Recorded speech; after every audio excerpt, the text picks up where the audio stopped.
Hey guys, welcome back. We're here with another album review. I've got a lot of album reviews.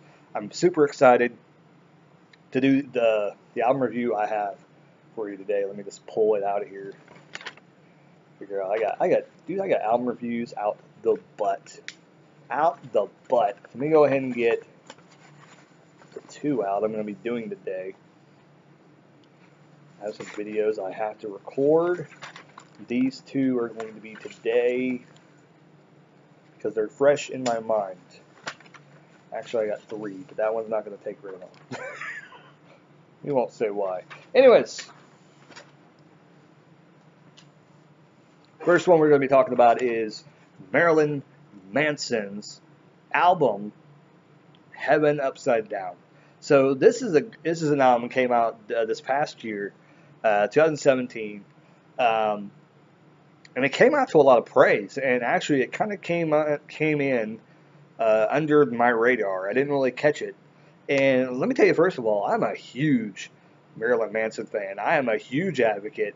I don't know how many times I'm the guy saying, hey, I know all the things you've heard about this guy, but he is literally a genius.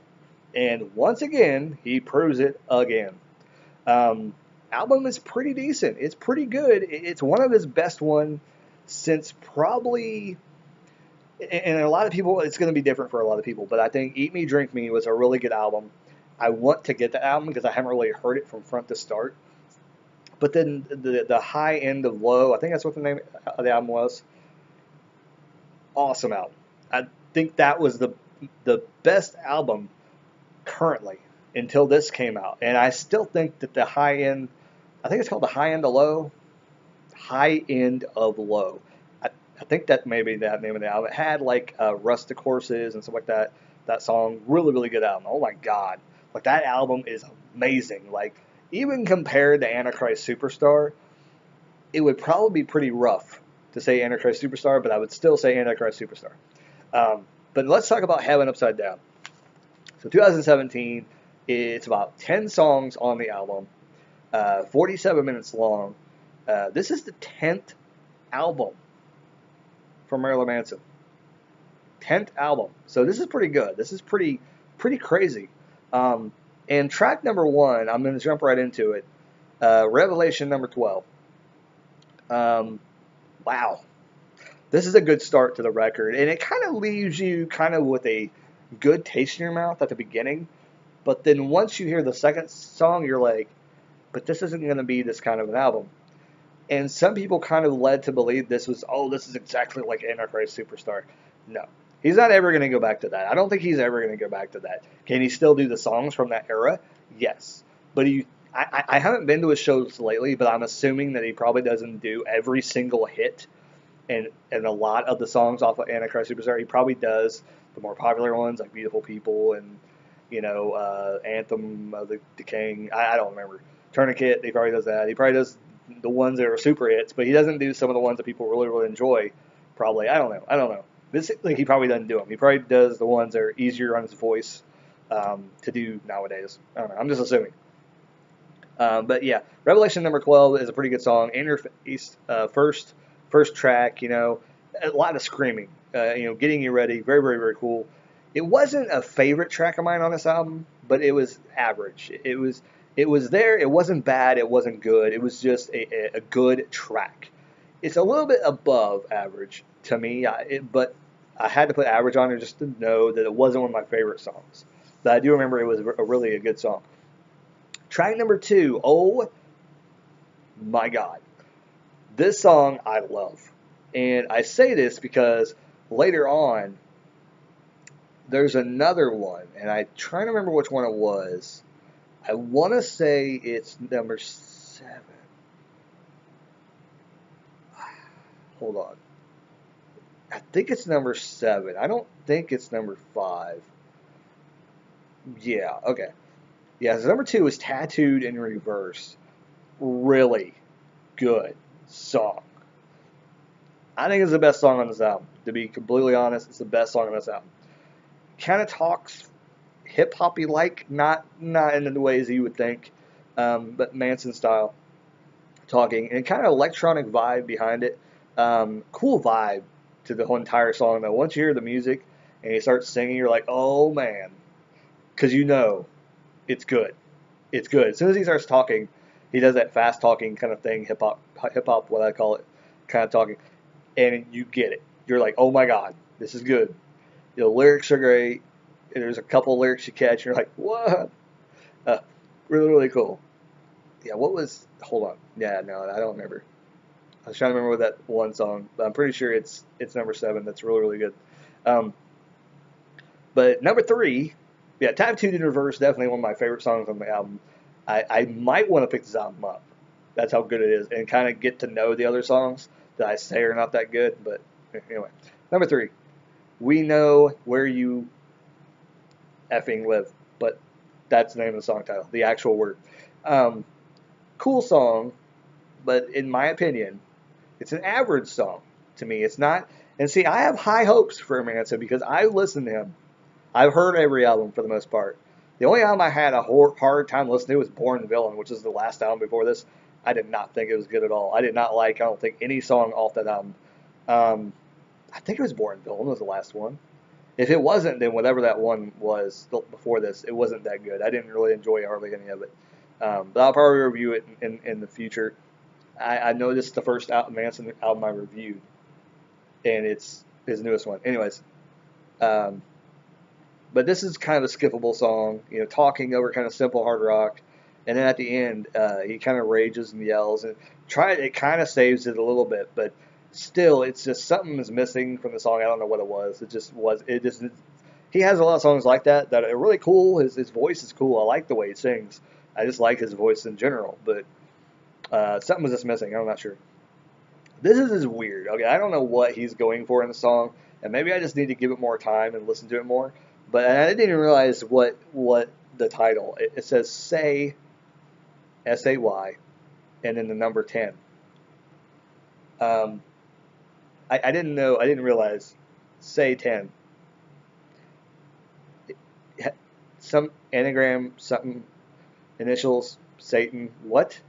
Anyways, I just realized that last night when I got to like number track 7, and I had to listen to the last 3 tracks last night. So I kind of had to re-listen to everything else just so I remember what the song sounded like. And I realized that. So I was like, but anyway, there's a reverb on his voice. He's talking and then pausing and then talking again. It's really, really weird. I don't understand it.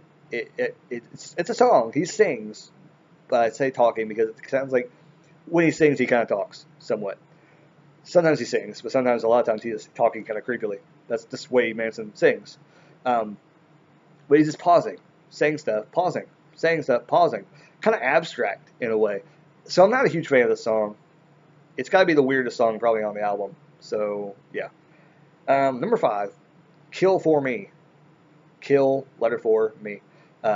Great song. Slow tempo. His voice really rugged. Lyrics, they just drag you through the song. I don't know what sweetness means. I don't know what that means. I guess I really, really liked it. But, this song had that one thing, and it's hard to explain, but he does this in a few songs, is that he talks his normal singing Manson voice, whatever, and then he kind of lowers it into kind of like a Manson whisper or something. It's really hard to describe. Unless you've heard Marilyn Manson, it's kind of hard to describe. But when you hear this song and he does it, you're like, I've heard him do that before in other songs that I like. And he does it in this song, and I'm just like, I love that. Because when he does that, it kind of sounds creepy and cool in a way. And it's always good when he does it. So, awesome song. Second song that I definitely recommend you check out is Kill For Me off this album. Number 6, Saturnalia? Nalia? I don't know. I don't know what he's going for in the song. This is kind of like Satan. And I got paper, by the way. I could never remember all this information. I do like 3 or 4 album reviews at a time. So I would never remember all this. I write it down. I definitely write it down.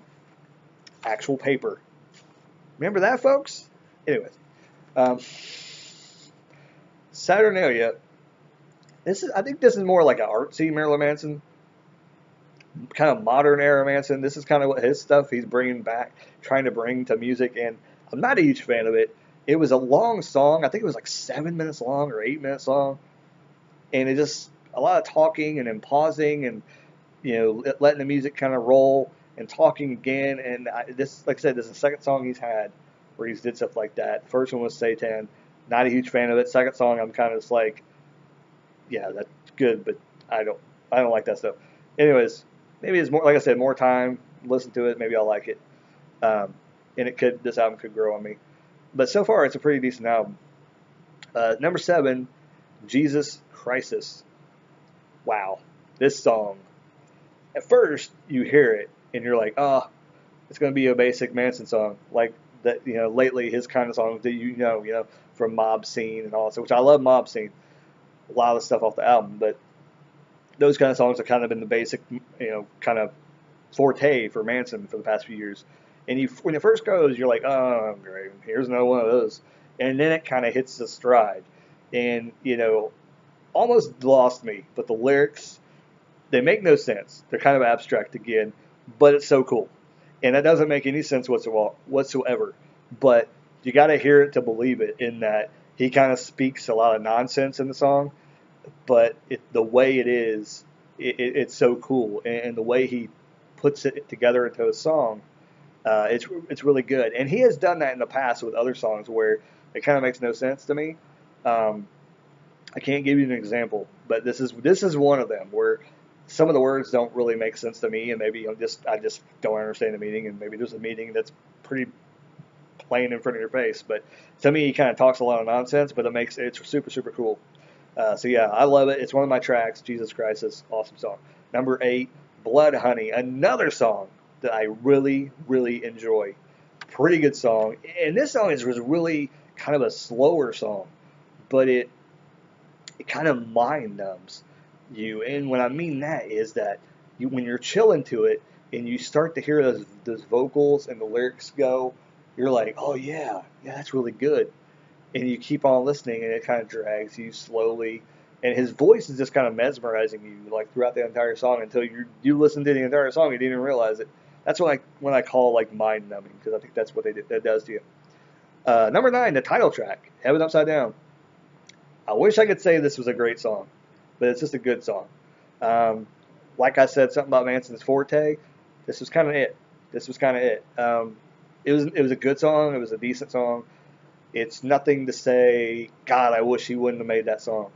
But it also is something that is forgettable. It's skippable. It's something that you would probably buy the album and say, yeah, it's a good song. I don't know what this guy was talking about.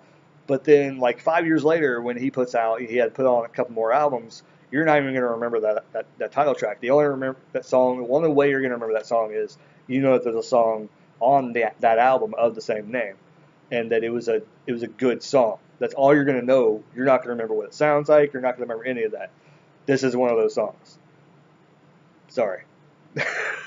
And like I said, this is coming from a Manson fan, so I'm a huge Manson fan. But you gotta impress me, and to me it just feels like a song that he's kind of thrown on there.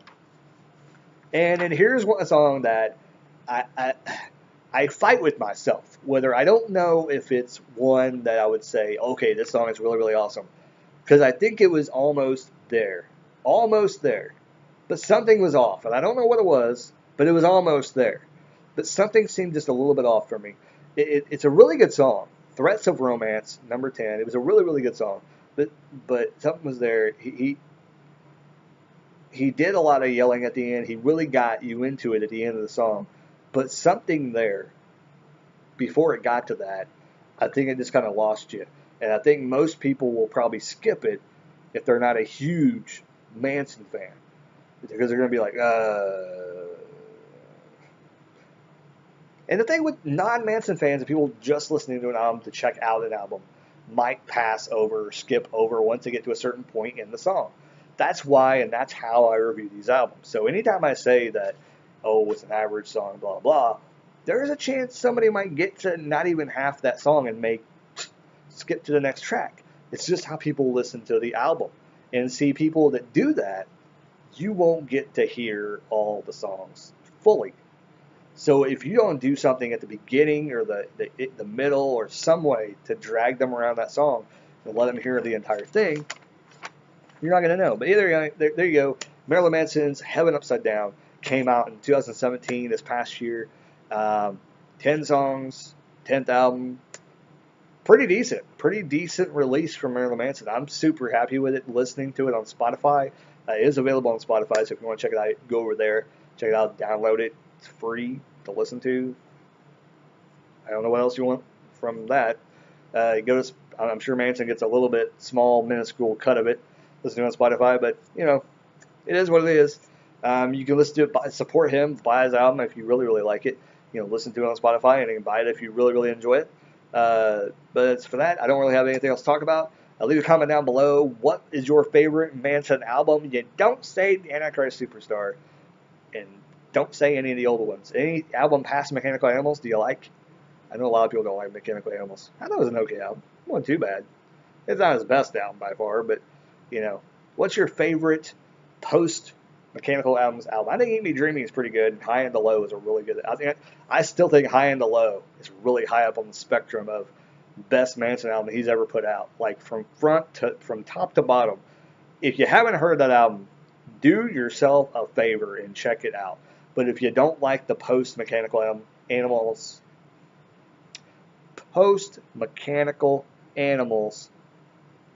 albums, then you might not like it. But if you liked any bit of songs that he put out past that, Golden Age Grotesque, it was an okay album, then you might not like it, the High and the Low. But he kind of mixes a little bit of the best of those albums into, I think, High and the Low, and a little bit of some stuff that you didn't even know you could do. Because I think there's some acoustic stuff in there, and I'm just like, dude, Manson, come on. So I definitely want to do a review of High and the Low. That's going to be awesome. That's going to be coming soon, probably. But Heaven Upside Down is his most current album. Check it out. Rock it out. Show everybody. Tell everybody about it. Anyways, like, comment, subscribe, and let me know any other albums you want me to check out. And I'll catch you guys later. Keep on rocking and keep on listening to Marilyn Manson.